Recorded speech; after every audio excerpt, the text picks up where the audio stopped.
The dust storm rolled over Willow Creek like the wrath of God, obscuring the autumn sun and turning day to dusk in minutes. Through the haze, Temperance Wilson clutched her shawl tighter around her shoulders, watching her husband's funeral procession wind its way up Boot Hill. At 24, she stood alone now, the only mourner who'd shed genuine tears for William Wilson, a man whose mining ambitions had exceeded his talent for staying alive. Colorado Territory, 1876. The land was as unforgiving as it was beautiful, and Temperance had known both its cruelty and its splendor in equal measure. The preacher's words scattered in the wind as they lowered William's body into the hard, packed earth. 3 years of marriage, ended by a cave-in at the Silver Queen mine. 3 years of trying to conceive a child that never came.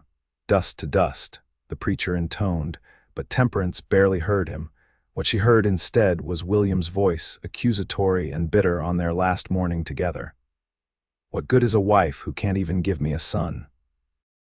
As the other mourners, mostly William's drinking companions, drifted away toward the saloon, Temperance remained, watching the gravediggers shovel dirt onto the simple pine box. Her future stretched before her, bleak and uncertain. The doctor in Denver had confirmed what she had long suspected: something was wrong inside her, some defect that would prevent her from ever carrying a child. Mrs. Wilson, the banker, Mr. Hutchinson, approached cautiously. "I hate to trouble you at such a time, but there's the matter of your husband's debts." Temperance blinked back tears. "Debts? I'm afraid the Silver Queen investment wasn't his only financial endeavor. The house will need to be sold, along with most possessions. After that, there will still be a balance owing."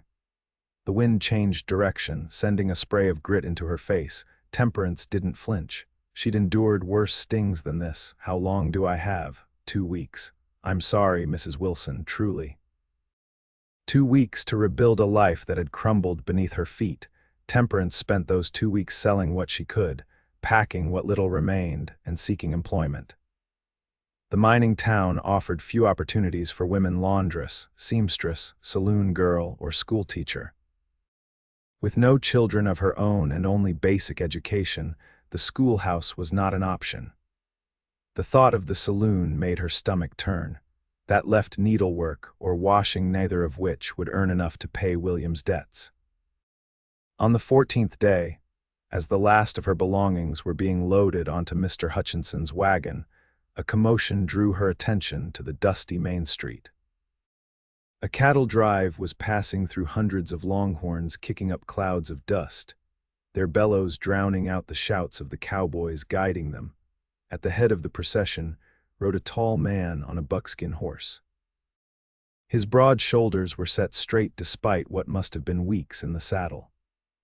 Dark hair curled from beneath his hat, and when he turned to give orders to a younger rider, Temperance caught a glimpse of his profile: strong jaw, straight nose, and eyes that seemed to take in everything at once. "That's Kieran O'Malley's outfit," said Mrs. Peterson, the shopkeeper's wife who'd come to watch. "Bringing a herd up from Texas. They say he's built quite an operation down there." "Does he need help?" Temperance asked suddenly. Mrs. Peterson looked scandalized. "A respectable woman doesn't follow a cattle drive, Temperance. I'm not asking to drive cattle. Maybe they need someone to cook, mend clothes." Desperation lent her voice an edge. "I have no house, no money, and debts I cannot pay. What would you have me do?" The older woman's face softened. "The Missionary Society could help you get to Denver. There's a home for widows." "No." Temperance straightened her back. "I'll make my own way." As the last of the herd passed through town, Temperance gathered her courage and approached one of the trailing riders, a weathered man old enough to be her father. "Excuse me, sir, who might I speak with about employment with your outfit?" The cowboy's eyebrows shot up. "Employment?" "Madam, this ain't no place for a lady, please," she pressed. "I can cook, clean, mend. I'm not afraid of hard work." The man seemed to consider her for a moment, taking in her threadbare but clean dress, her determined stance. "You'd have to talk to the boss, Mr. O'Malley. He's making camp just outside town for the night, but I don't think—" "Thank you," Temperance cut him off. not wanting to hear more discouragement. "I'll find him there." The cattle drive had set up camp on the flat land by the creek. Cowboys moved with purpose, setting up the chuck wagon, tending to horses, and keeping watch on the now settled herd. Temperance felt eyes on her as she approached, clutching her small valise containing all she had left in the world. "Madam, you lost." A young cowboy with freckles scattered across his sun-browned face stood blocking her path. "I'm looking for Mr. O'Malley," she said, summoning all her resolve. "What business you got with the boss? That's between him and me." A deep voice came from behind her. "And what exactly might that business be?" Temperance turned to find herself face to face with the man she'd seen leading the drive. Up close, Kieran O'Malley was even more imposing, tall and broad-shouldered, with eyes the color of a summer storm. There were lines at the corners of those eyes that spoke of long days squinting into the sun, and his hands, when he removed his gloves, showed the calluses and scars of a man who worked alongside his men. "Mr. O'Malley," she said, not waiting for an introduction. "My name is Temperance Wilson. I've come to offer my services as a cook and seamstress for your outfit." Something like amusement flickered in his eyes. "We have a cook, Mrs. Wilson. Is he any good? The men haven't died of food poisoning yet." "That's hardly a recommendation." "And your clothes," she gestured to the torn sleeve of his shirt, "suggest your outfit could use someone handy with a needle." O'Malley studied her for a long, uncomfortable moment. "You're William Wilson's widow." Surprise must have shown on her face because he continued, "News travels fast in small towns. They buried him 2 weeks ago, mining accident." "Yes," she said simply. "And now you want to join a cattle drive. Do you have any idea what that entails, Mrs. Wilson? Weeks on the trail. Dust, heat, storms, sleeping rough, no privacy to speak of." "I'm aware of the conditions, Mr. O'Malley. Are you running from something, or someone?" She met his gaze directly. "Only poverty and pity, Mr. O'Malley. My husband left me with nothing but debts." He rubbed his jaw thoughtfully, the stubble there making a rasping sound against his calloused hand. "We're driving these cattle to my ranch in northern Colorado. It's another 2 weeks on the trail if the weather holds." Hope flickered in Temperance's chest. And I can't promise anything beyond that. Once we reach the ranch, we'll see." "I accept." O'Malley seemed taken aback by her quick response. "You haven't asked about wages." "Would you pay a fair wage for honest work?" "I would." "Then that's all I need to know for now." O'Malley nodded slowly. "We leave at first light. You can help Cookie with supper tonight. Let's see what you can do." He turned to leave, then looked back. "One more thing, Mrs. Wilson. Any trouble with my men, any at all, you come straight to me. Clear? Perfectly." That night, Temperance proved her worth at the chuck wagon. Old Cookie, a grizzled former cavalry cook with a glass eye and colorful vocabulary, was initially resistant to her help, but grudgingly acknowledged her skill with biscuits and stew. "Where'd you learn to cook like this?" he asked as the cowboys lined up for seconds. "My mother died when I was 12. I've been cooking for men ever since first my father, then my husband." "Well, these boys'll appreciate some decent food for a change." Cookie handed her a tin plate. "Better eat while you can." Days start early on the trail. Temperance found a quiet spot away from the men to eat her supper. The night was clear, stars pricking the velvet sky in countless pinpoints of light. The vastness of it made her feel small but somehow less trapped than she had in Willow Creek. "Mind if I join you?" She looked up to find Kieran O'Malley standing nearby, his own plate in hand. "It's your camp, Mr. O'Malley." He settled onto a rock near her, his movements surprisingly graceful for a man his size. For a while they ate in silence. "The men liked your cooking," he finally said. "Cookie might feel threatened. I'm not here to take his job. What are you here for, Mrs. Wilson?" "Really?" Temperance considered the question. "A new beginning, I suppose, something different than what was planned for me." "And what was that?" "The usual. Wife, mother, pillar of the church ladies' auxiliary." Her voice caught on mother, a hitch so slight she hoped he hadn't noticed, but he had. O'Malley's gaze was too perceptive for comfort. "No children with your husband?" No, she set her plate aside, appetite gone. None. O'Malley seemed to sense her discomfort and changed the subject. We'll be crossing Spring Creek tomorrow. There's been rain in the mountains, so it might be running high. Trail could get rough. I'm not afraid of rough, Mr. O'Malley. No, he said softly. I don't believe you are. The next morning began before dawn, the camp stirring to life in the gray light preceding sunrise. Temperance had slept poorly on her bedroll beneath the chuck wagon, but she rose without complaint and helped Cookie prepare breakfast coffee, biscuits, and salt pork. The cowboys ate quickly, eager to get the herd moving. Kieran O'Malley appeared as the first rays of sunlight broke over the eastern hills. Mrs. Wilson, you'll ride in the wagon with Cookie. If the creek's as swollen as I expect, you might get wet. I can ride, Mr. O'Malley, she said. If you have a horse to spare, his eyebrows rose. Can you now? My father raised horses. I've been riding since before I could walk. A hint of a smile touched his lips. Jacobs, he called to a nearby cowboy, saddle the bay mare for Mrs. Wilson. The mare was gentle but spirited, exactly the kind of horse Temperance would have chosen for herself. She mounted with practiced ease, arranging her skirts as modestly as possible.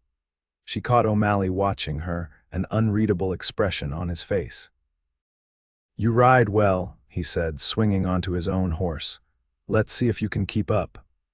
The day was long and dusty, the cattle moving at a steady pace toward the creek. Temperance stayed near the chuck wagon, helping Cookie manage the team when needed, but mostly riding alongside, enjoying the freedom of being on horseback again. By mid-afternoon, they reached Spring Creek. As O'Malley had predicted, it was running high and fast, swollen with mountain runoff. We'll cross here, he announced after scouting the banks. It's wide but not too deep. Cookie, get the wagon across first, then we'll bring the herd. Temperance watched as the chuck wagon lumbered into the rushing water, the team straining against the current. Halfway across, one of the wheels caught on something beneath the surface, and the wagon lurched dangerously. It stuck, Cookie shouted, struggling to control the panicking horses. Without hesitation, Temperance urged her mare into the creek, riding up alongside the floundering team. O'Malley was already there, wading through water up to his thighs, trying to free the wheel. Talk to them, she called to Cookie, grabbing the lead horse's bridle. Keep them calm, Cookie began speaking soothingly to the team while Temperance steadied them from her position on horseback. O'Malley and two other cowboys worked to free the wheel, finally dislodging whatever had trapped it. Pull now, O'Malley shouted, and Cookie cracked the reins. The wagon lurched forward, nearly tipping before righting itself and continuing toward the far bank. Temperance's mare, startled by the sudden movement, reared slightly, sending her sliding sideways into the rushing water. The shock of the cold stole her breath as the current swept her downstream. Her sodden skirts tangled around her legs, weighing her down. She fought to keep her head above water, gasping and sputtering. Suddenly, strong arms encircled her waist, and she found herself being pulled against a solid chest. O'Malley had swum after her. I've got you, he said, his voice close to her ear. Don't fight me. Together they battled the current, O'Malley using his powerful arms to guide them toward the bank. When they reached shallower water, he lifted her easily and carried her the rest of the way to shore. Are you hurt? He asked, setting her down on the grassy bank. Temperance shook her head, coughing up creek water. Just wet and embarrassed, don't be. That mare's skittish around water. I should have warned you. She became acutely aware of how she must look, dress plastered to her body, hair streaming water down her back. O'Malley was no drier, his shirt clinging to broad shoulders and muscular arms. Their eyes met, and something passed between them, a spark of awareness that had nothing to do with their predicament. He looked away first. Cookie's got dry clothes in the wagon. Go change before you catch your death. His tone was gruffer now, all business. We still have a herd to get across. Yes, of course. She struggled to her feet, wringing water from her skirt. Thank you, Mr. O'Malley, for saving me. Anyone would have done the same, perhaps, but it was you who did. That evening, wearing borrowed clothes from Cookie's sparse collection, oversized trousers rolled at the ankles, and a faded flannel shirt. Temperance worked twice as hard around camp to make up for the delay she felt responsible for. Her own clothes hung drying by the fire, and she was painfully aware of the cowboy's curious glances at her unusual attire. "You don't have to prove anything," O'Malley said, appearing beside her as she scrubbed the last of the supper dishes. "No one blames you for what happened at the creek." "I blame myself. I should have been more careful. Accidents happen on the trail. The important thing is you weren't hurt." He hesitated. "You handled yourself well today, Mrs. Wilson. Not many women would have ridden into that creek to help in the first place." "Not many women would be on a cattle drive at all, I imagine." "No," he agreed. "You're something of a rarity." The way he said it not as criticism, but as observation, made her cheeks warm. "My father used to say I was born facing the wrong way.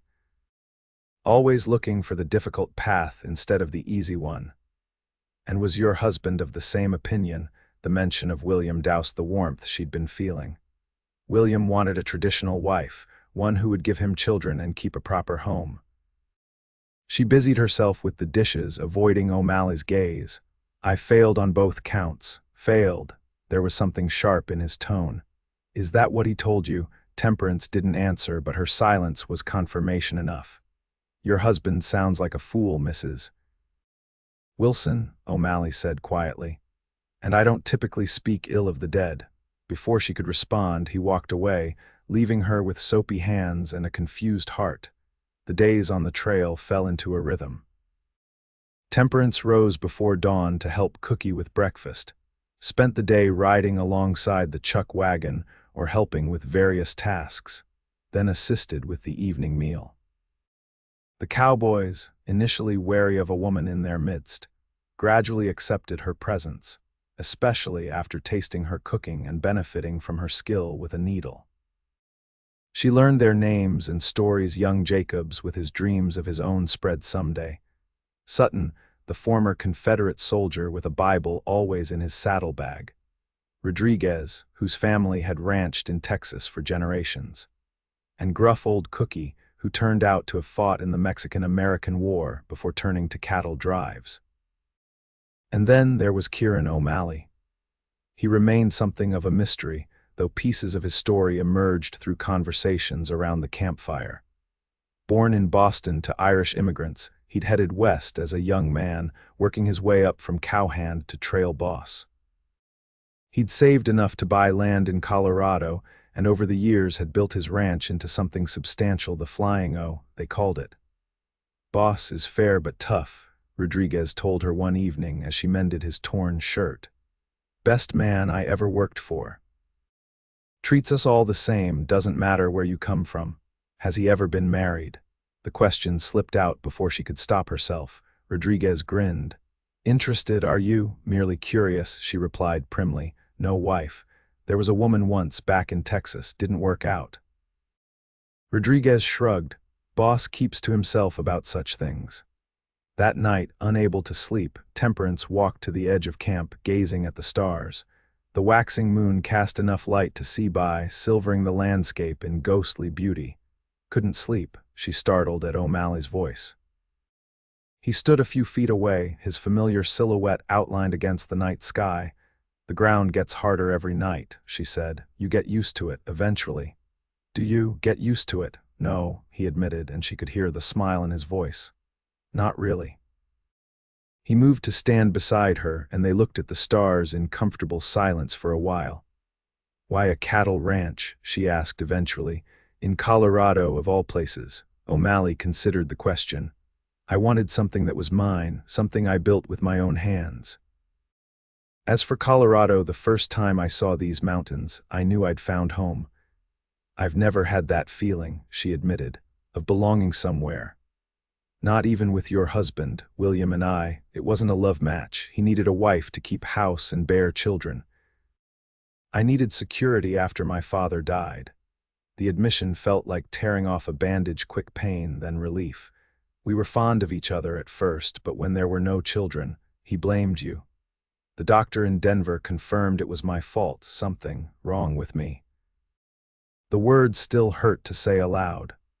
A woman who can't bear children, what use is she? She hadn't meant to say that last part aloud. It had been William's frequent question in their final year together, usually after too much whiskey. O'Malley's hand came to rest lightly on her shoulder, turning her to face him. In the moonlight, his expression was fierce. "Don't ever say that again," he said, his voice low and intense. "Your worth isn't measured by whether you can bear children, Temperance." It was the first time he'd used her given name. The sound of it in his deep voice sent a shiver through her that had nothing to do with the night air. "I should get some rest," she said, suddenly needing distance from the confusing emotions his nearness stirred. "Dawn comes early." "Yes," he agreed, dropping his hand. "Good night, Mrs. Wilson. Good night, Mr. O'Malley." She felt his eyes on her back as she returned to her bedroll, and it was a long time before sleep finally claimed her. The next week passed without major incident. The weather held, the cattle remained manageable, and they made good time. According to O'Malley, they were less than 3 days from reaching the Flying O. Temperance found herself both anticipating and dreading their arrival. What would happen to her then? On the afternoon of the 6th day after the creek crossing, they entered a narrow valley between pine-covered hills. The trail wound alongside a small stream, the going easy after the rougher terrain they'd traversed earlier. "Pretty country," Cookie commented as he and Temperance prepared an early supper. O'Malley had decided to make camp while there was still good light, as the next stretch would be more difficult. Almost home now. "It is beautiful," she agreed, looking at the surrounding peaks tinged gold by the lowering sun. "Your ranch is near here then, about 2 days' ride still, just beyond that tallest mountain there," he pointed north. "Nice place, good house, you'll see."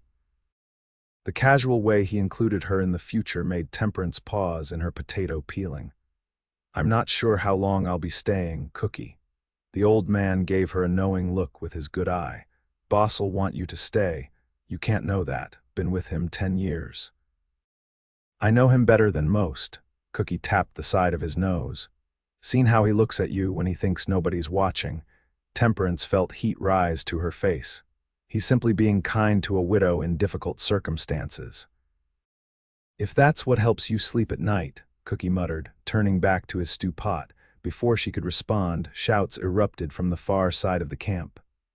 Cowboys were running toward their horses, grabbing rifles. O'Malley's voice cut through the commotion, issuing rapid orders. "What's happening?" she asked Cookie, alarm rising. "Rustlers, most like," he said grimly, reaching for the shotgun he kept in the wagon. "Get down behind the wagon and stay there." Gunfire cracked across the valley. Temperance crouched behind the wagon wheel, heart pounding as she peered around to see what was happening. A group of men had emerged from the trees on the hillside, firing down at the camp while others attempted to split off part of the herd. The cowboys returned fire, taking cover where they could. She spotted O'Malley on horseback, racing to head off the cattle being driven away. A rustler took aim at him, and without thinking, Temperance grabbed Cookie's shotgun. She'd learned to shoot as a girl, though it had been years since she'd held a firearm. The shotgun was heavier than her father's rifle, but the principle was the same. Taking a steadying breath, she aimed and fired in the direction of the man threatening O'Malley. The blast kicked hard against her shoulder. She couldn't tell if she'd hit the rustler, but he ducked for cover, giving O'Malley time to reach the cattle. More shots were exchanged as the cowboys gained the upper hand, driving the rustlers back toward the trees. When it was over, 2 of the attackers lay dead, and another was wounded and captured. One of the cowboys had taken a bullet to the arm but would recover. The rustlers had managed to steal about 20 head of cattle before being driven off. "Anyone seen Mrs. Wilson?" O'Malley's voice rang out as he returned to camp, his face tight with concern. "I'm here," she called, emerging from behind the wagon, still clutching the shotgun. Relief washed over his features, quickly replaced by anger. "I told you to stay out of sight." "I did, mostly." She set the shotgun down carefully. but one of them was aiming for you and I just reacted. O'Malley's expression shifted to disbelief. You fired that shotgun. I know how to shoot, Mr. O'Malley. My father taught me. For a moment, he simply stared at her. Then, to her astonishment, he began to laugh, a deep, genuine laugh that transformed his face completely. Mrs. Wilson, he said when he'd recovered himself, you continue to surprise me. That night, the camp was subdued but vigilant. Extra men were posted on watch, and everyone slept with weapons close at hand. The rustler they'd captured had been tied up pending delivery to the nearest marshal, though he refused to say who had sent him or whether more attacks were planned. Unable to sleep, Temperance sat by the fire, a blanket wrapped around her shoulders against the mountain chill. The events of the day kept replaying in her mind, the crack of gunfire, the fear for O'Malley's safety that had driven her to act without thinking. You should be resting. O'Malley settled beside her, offering a cup of coffee. So should you, she countered, accepting the steaming cup gratefully. I've posted extra guards, but I doubt they'll be back, not after the welcome they got today. He studied her over the rim of his own cup. That was a brave thing you did. Foolish, but brave. I couldn't just watch while someone shot at you. The firelight caught the surprise in his eyes. You were worried for me. Of course I was. The admission felt too revealing, so she added quickly, I'd worry for any man in danger. Of course, he echoed, a slight smile playing at the corners of his mouth. All the same, I'm grateful. Rodriguez says you likely saved my hide. They sat in companionable silence for a while, the crackling fire and occasional lowing of cattle the only sounds in the night. What will happen when we reach your ranch? She finally asked, the question that had been weighing on her mind. O'Malley set his coffee aside. That depends on you, Mrs. Wilson. On me, you could stay on. The ranch house needs a proper housekeeper.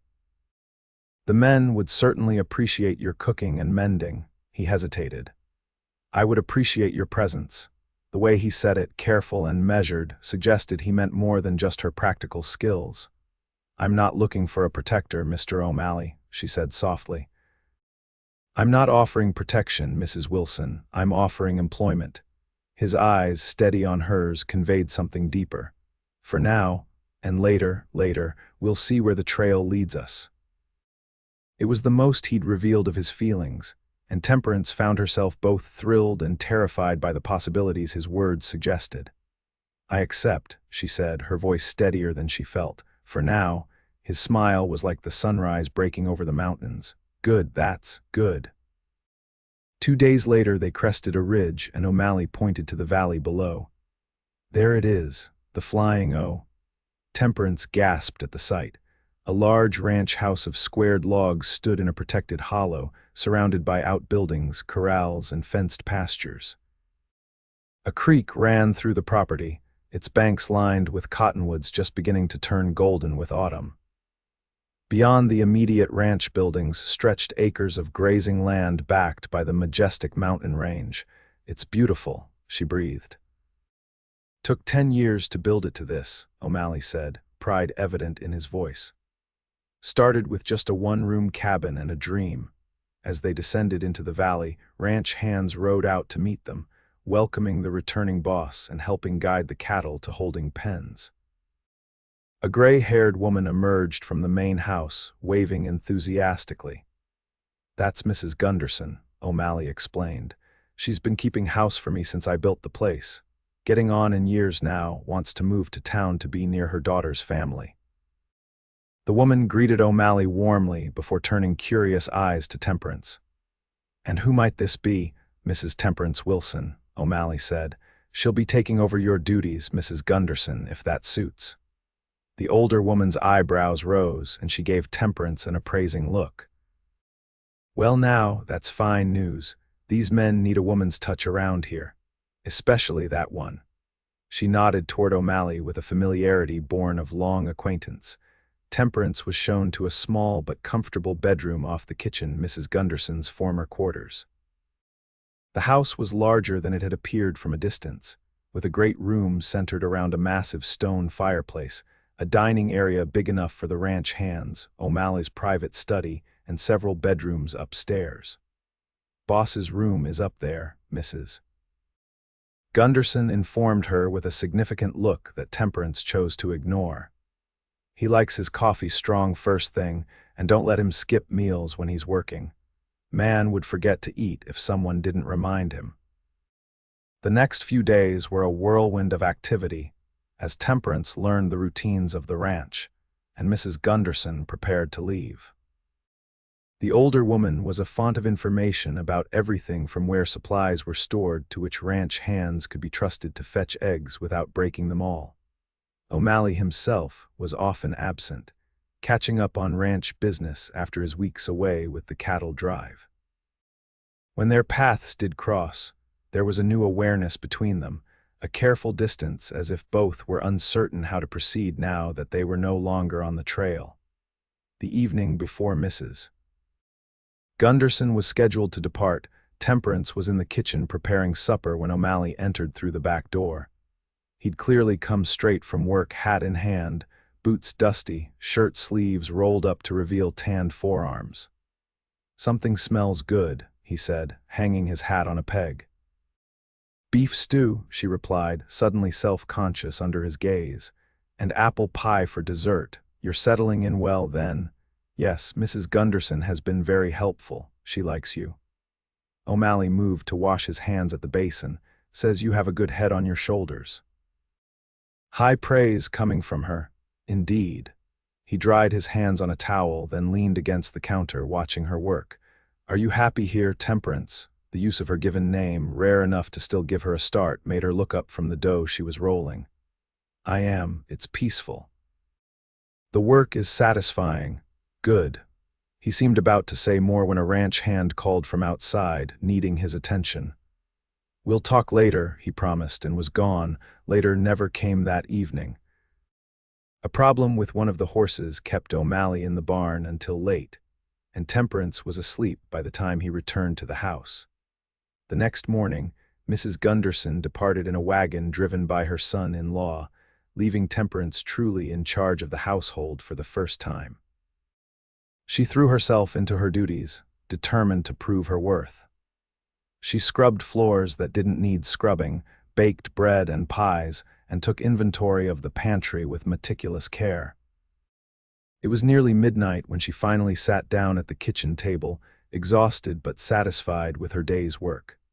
The house was quiet, the ranch hands long since retired to the bunkhouse. "You work too hard," O'Malley's voice came from the doorway. He held a lamp, its soft glow illuminating his tired face. "I could say the same of you," she countered, noting the weariness in his stance. He set the lamp on the table and sat across from her. "I saw the light, couldn't sleep, just finished up some mending." She gestured to the basket of clothes beside her. "At this hour," he shook his head, "the work will wait till morning, Temperance. I'm not used to being idle." "There's a difference between not being idle and working yourself to exhaustion." His voice was gentle. "You have nothing to prove here." But she did. She needed to prove she was worth keeping, worth whatever wages he would pay her. Worth more than a barren woman was typically valued. As if reading her thoughts, O'Malley reached across the table and took her hand. His palm was warm and calloused against her skin. "Your husband was wrong about you," he said quietly. "I've known you less than a month, and I can see what he couldn't in years of marriage. And what's that?" Her voice came out as barely more than a whisper. "That you're one of the strongest, most capable women I've ever met. That any man would be fortunate to have you by his side, children or no children." Temperance felt tears prick at the corners of her eyes. "You say that now, but someday you'll want a family of your own, a son to inherit all of this." She gestured vaguely at the ranch around them. "Is that what this is about?" O'Malley's grip on her hand tightened. "You think I brought you here with expectations?" "I don't know why you brought me here," she admitted. "I'm grateful, but I don't understand what you want from me." O'Malley released her hand and sat back, running fingers through his dark hair in frustration. "I want whatever you're willing to give, Temperance, friendship, companionship, more if that's something you might someday want too. But children are not the only measure of a marriage." He leaned forward intently. Do you think I built this ranch, drove cattle across half the country, faced down rustlers and storms and everything else the West could throw at me just to have a son to give it all to? Most men would. I'm not most men. The simple declaration hung in the air between them. And you're not most women, he stood abruptly. It's late, we both need rest. At the door he paused. Think about what I've said, Temperance. There's no hurry, we have time. Days passed into weeks and autumn deepened toward winter. The aspens lost their golden leaves, morning frost silvered the grass, and the first snowfall dusted the higher peaks. Life on the ranch settled into a rhythm of work and meals and quiet evenings by the fire. Temperance found unexpected contentment in her role. She managed the household efficiently, earned the respect of the ranch hands, and gradually made the big house more of a home. She planted an indoor herb garden on the kitchen windowsill, hung curtains she'd sewn herself, and placed wildflowers in jars on the tables until frost claimed the last blooms. Her relationship with Kieran, he'd insisted she use his given name, remained in a curious limbo. They shared meals and conversation. Sometimes he read aloud in the evenings while she mended or knitted. They discussed books and ranching and occasionally politics. But since that night in the kitchen, he hadn't spoken again of more than friendship, though she often caught him watching her with an expression that made her heart beat faster. On the first truly cold day of late autumn, a rider arrived from town with mail and supplies. Among the letters was one addressed to Temperance. She recognized the handwriting immediately. Lydia Peterson from Willow Creek. She opened it with trembling fingers after supper, sitting alone by the fire while Kieran worked on accounts in his study. Mrs.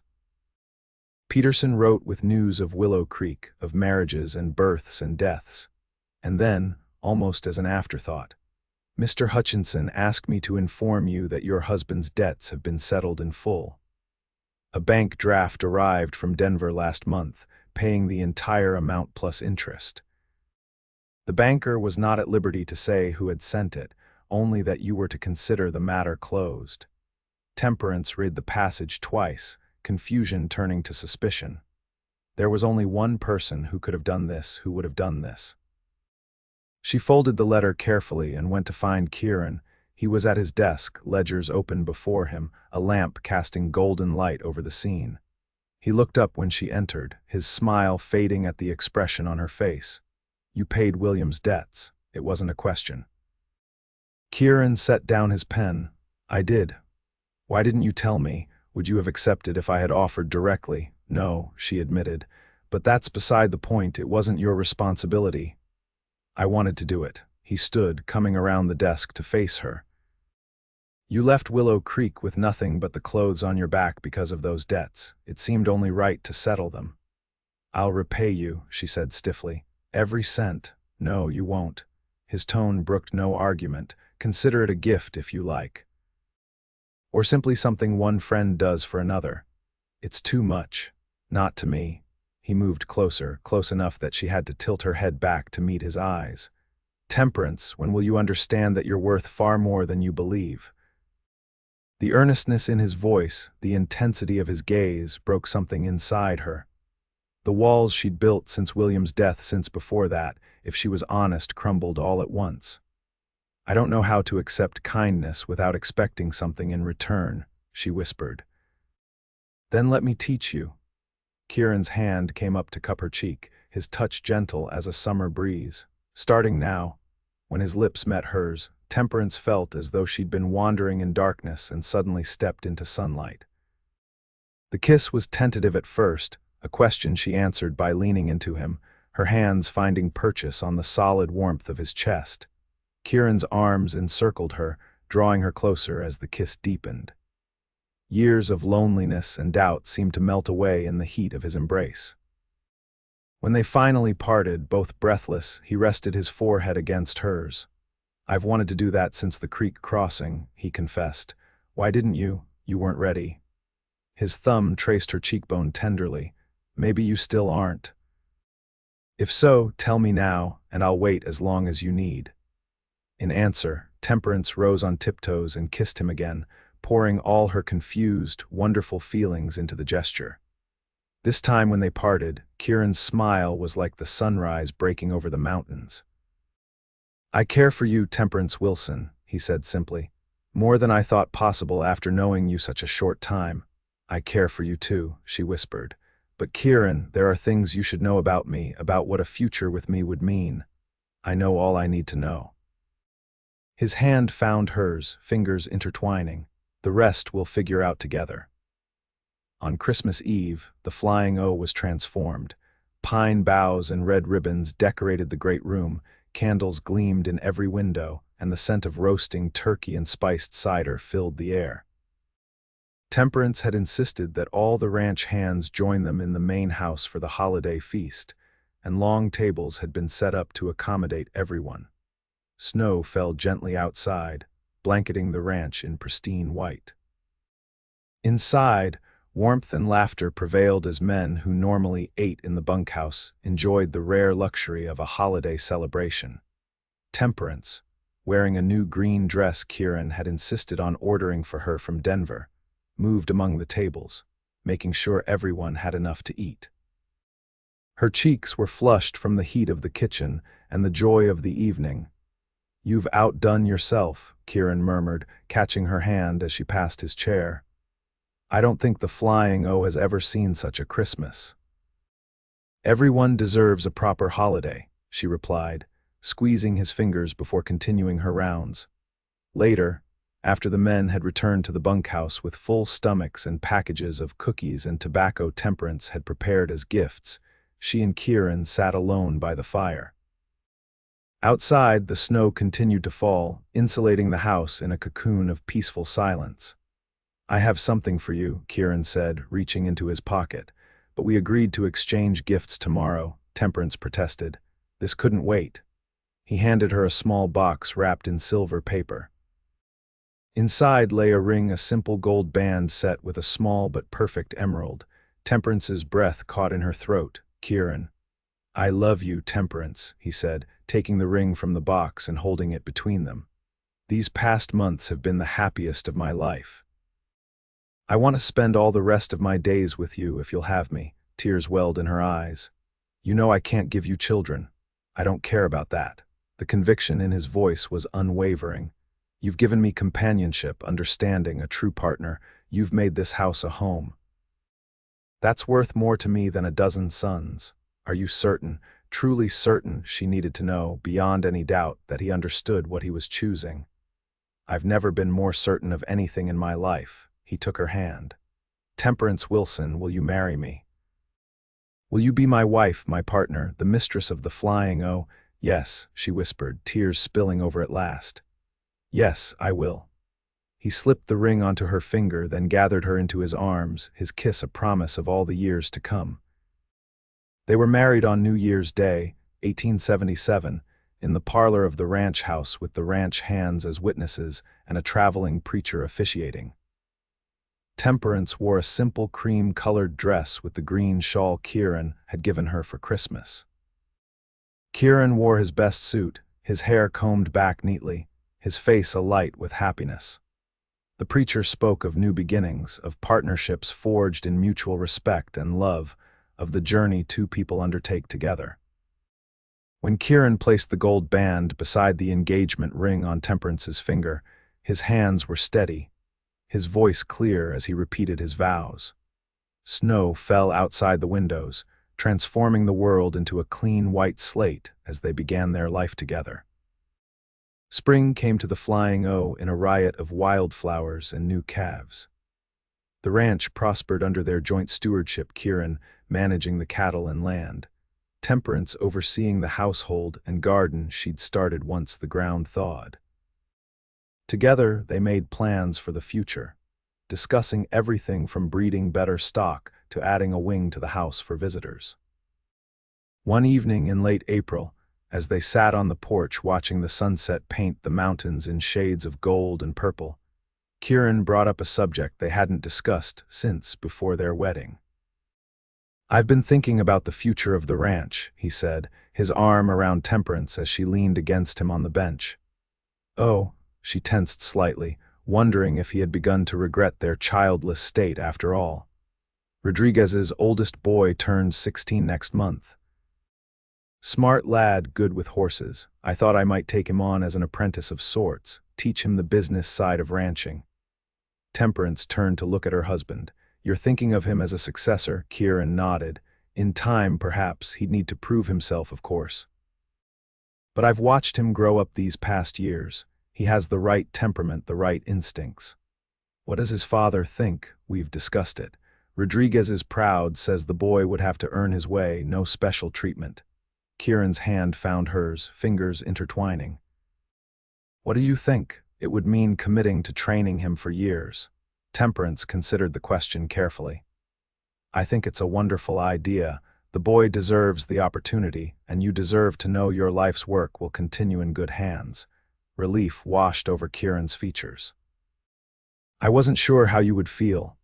Did you think I would object, that I would want the ranch to simply end with us? No, not that, but I know the subject of children is still painful for you sometimes. I didn't want to cause you hurt. Temperance leaned up to kiss him softly. There's a difference between grief for what might have been and embracing what is. I've made my peace with our family being just the two of us. But that doesn't mean we can't nurture others, help them find their path. Kieran pulled her closer. Have I told you today how much I love you?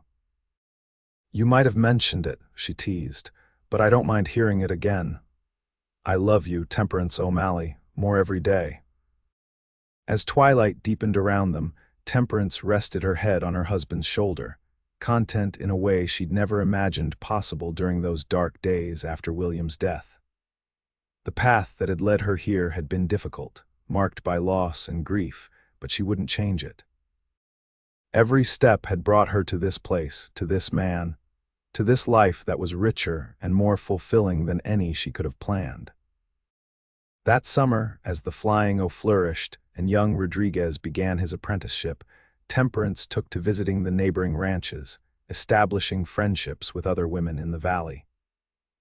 On one such visit, she met a young widow with twin daughters who was struggling to manage on her own. Without consulting Kieran, Temperance invited the woman and her children to stay at the Flying O while they found their footing. When she told Kieran what she'd done, expecting perhaps a token protest at the disruption to their peaceful existence, he simply kissed her and said, "The house has plenty of room, and it might be nice to have children around." The twins, 7-year-old girls with matching braids and mischievous smiles, brought a new energy to the ranch. They followed Kieran around like puppies, asking endless questions about the cattle and horses. He answered with surprising patience, teaching them to ride on a gentle mare and taking them fishing in the creek. Watching him with the girls, Temperance felt a bittersweet pang. He would have made a wonderful father. Yet there was joy, too, in seeing how readily he opened his heart to these children who needed a friend and protector. One evening, after the twins and their mother had been with them for nearly a month, Temperance found Kieran in the barn, brushing down his horse after a long day's work. The setting sun streamed through the slats in the walls, painting golden stripes across his broad back. "The girls want to know if you'll read to them tonight," she said, leaning against the stall door. "They've grown quite attached to you." Kieran smiled, continuing his methodical brushing. "They're good children, smart too. Their mother is worried about their education. The nearest school is too far for them to travel daily." He set down the brush and turned to face her.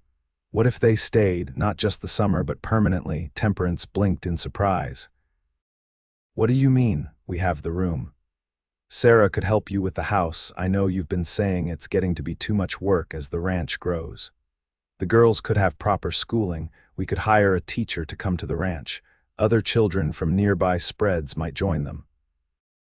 "You're suggesting we adopt them, not legally perhaps, but in all the ways that matter." He approached her, taking her hands in his. "Unless you'd rather not, I know it might be difficult for you." "Difficult?" She shook her head, smiling through sudden tears. "Kieran, it would be a gift beyond measure, but are you certain? Taking on someone else's children, they need a home, we have one to offer." He cupped her cheek gently. "And I've seen how you are with them." How your face lights up when they bring you wildflowers or ask you to help with their hair. That night, they made the offer to Sarah a permanent place at the Flying O for her and the twins, with proper schooling for the girls and meaningful work for her. The young widow wept with gratitude, and the girls danced around the room in excitement. As word spread of the arrangement, other changes came to the Flying O. A proper schoolroom was built and a teacher hired from Denver. Children from neighboring ranches began coming for lessons. The house expanded to accommodate the growing household and regular visitors. By the time winter settled over the mountains again, the Flying O had transformed from a simple cattle operation to the heart of a community. Sunday dinners regularly hosted 20 or more people. The Christmas celebration that year filled the house with laughter and song. On Christmas Eve, after the festivities had wound down and their guests had departed, Kieran and Temperance stood by the window in their bedroom, watching snow fall in the moonlight. "Are you happy?" Kieran asked, his arms encircling her from behind. "Happier than I ever dreamed possible," she answered truthfully. "Are you, completely?" He rested his chin on top of her head. "Do you ever regret it, marrying a man who knew you couldn't give him children of his own?" Temperance turned in his arms to face him. "Do you?" "Never," he said with such conviction that tears sprang to her eyes. "You've given me everything a man could want, Temperance, a true partner, a home filled with warmth and love, a purpose beyond myself." "But children, look around you," he gestured toward the window, beyond which lay the ranch with its schoolhouse and bunkhouse and the rooms where the twins now slept. "Our family doesn't share our blood, but they share our hearts. The twins, young Rodriguez, the children who come for schooling. Even the ranch hands who have nowhere else to go at Christmas." Kieran's hands came up to frame her face, his eyes tender in the lamplight. "You couldn't conceive in the usual way, it's true, but look at what you've created instead. A community. A family bound by choice rather than blood." His lips found hers in a kiss that still, after nearly a year of marriage, made her heart race. "You've given me more than blood could ever give," he whispered against her mouth. "You've given me a life worth living, a love worth everything." In that moment, with snow falling outside and warmth surrounding them, Temperance knew that what they had built together, this ranch, this family, this love, was more valuable than any conventional family could have been. It was uniquely theirs, shaped by both their limitations and their strengths, a testament to the family of the heart rather than the blood. And as Kieran kissed her again, with all the tenderness and passion that had only grown deeper with time, she knew without doubt that she was exactly where she was meant to be, with exactly the man she was meant to love. The Flying O continued to thrive and grow in the years that followed. By the turn of the century, it had become one of the most successful ranches in Colorado. The twins grew into capable young women, one choosing to stay and help manage the ranch while the other went east for college, the first woman in their extended family to do so. Young Rodriguez, no longer young, became Kieran's right hand and eventually a partner in the enterprise. Through it all, Temperance and Kieran remained the heart of the community they had built, their love a beacon that drew others seeking family in a land that could be harsh and unforgiving. Their unconventional family expanded and contracted as people came and went, but always there was room for one more at their table. And on quiet nights, when the work was done and the house finally still, they would sit together on the porch as they had that day in spring long ago, watching the stars emerge over the mountains, their hands intertwined, grateful for the twist of fate that had brought a widowed woman with nothing to her name to a cattle drive, and the man who would show her that family is defined not by blood but by love.